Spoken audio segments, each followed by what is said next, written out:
বিসমিল্লাহির রহমানির রহিম। উপস্থিত মুরব্বিগণ, আমার প্রিয় ভাই বোনেরা, আসসালামু আলাইকুম। আজকে আপনাদের সামনে এখানে দাঁড়িয়ে বক্তব্য রাখছি, সামনে অনেক মানুষ। ছোট্ট একটা কথা দিয়ে শুরু করতে চাই। যখন প্রথম তুলি আপার সাথে এরকম অনুষ্ঠান হতো, আমরা সবসময় বলতাম যে এটা একটা ছোটখাটো পরিবার। তখন ছোট পরিবারটাই হয়তো ভালো ছিল। গত 17 বছরে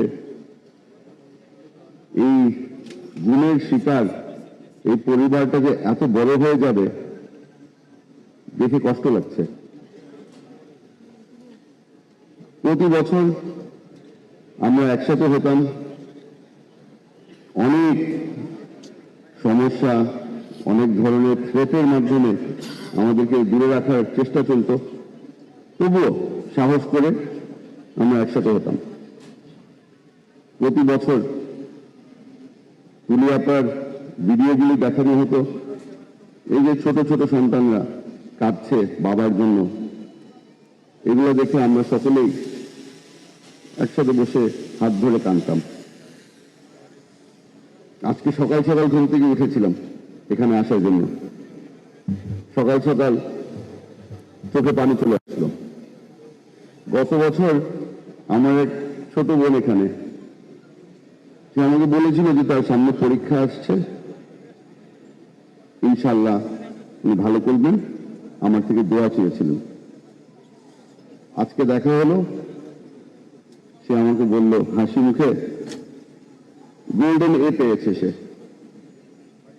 আলহামদুলিল্লাহ। কিন্তু মুখের হাসিটা আরো বড় হয়ে গেল, আরো ফুটে উঠল, এবং সে আমাকে বলল 3 দিনের মাথায় তারেক চাচ্চু তার জন্য গিফট পাঠিয়েছিল। কোনো সময় নষ্ট হয়নি। আমাদের চেয়ারম্যান সাহেব ইমিডিয়েটলি তাকে কংগ্রাচুলেট করেছিল।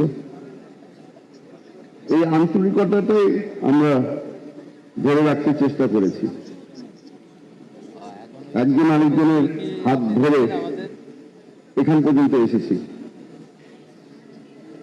আপনাদের সকলের সহযোগিতা যদি আমরা না পেতাম, তাহলে হয়তো অনেক আগে আমরা ভেঙে পড়তাম। বাংলাদেশ জাতীয়তাবাদী দল যখন আমাদের পাশে এসে দাঁড়ালো, একটা নতুন শক্তি পেয়েছিলাম আমরা। এখন এখানে দাঁড়িয়ে আছি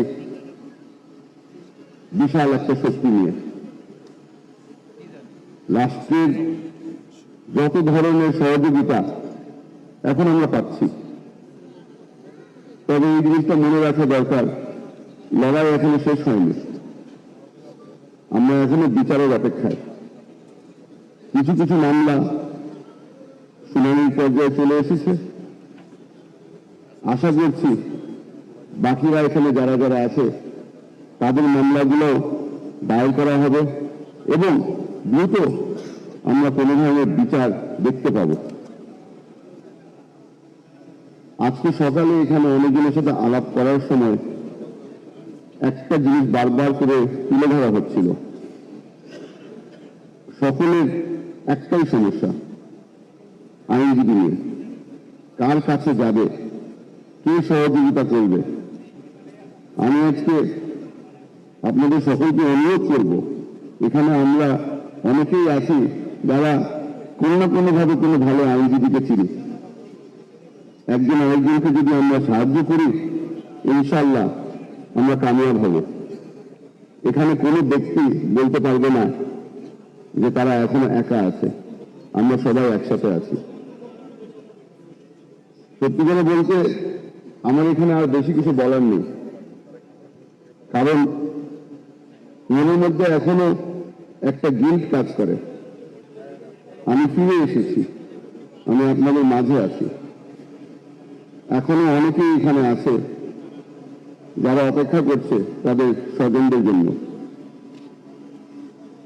আমি আপনাদের সকলকে অনুরোধ করব, তাদের জন্য দোয়া করবেন। আমরা যারা ফিরে এসেছি, আমাদের একটা দায়িত্ব রয়ে গেছে, আপনাদের পাশে থাকা এবং আপনাদের সাহায্য করা। এই লড়াইয়ের মধ্যে বাংলাদেশ জাতীয়তাবাদী দল সবসময় আপনাদের পাশে থাকবে। আমরা এখানে মঞ্চে যারা আছি আমরা সবসময় আপনাদের পাশে থাকবো। আমার বক্তব্য এখানেই শেষ করলাম। আসসালামু আলাইকুম।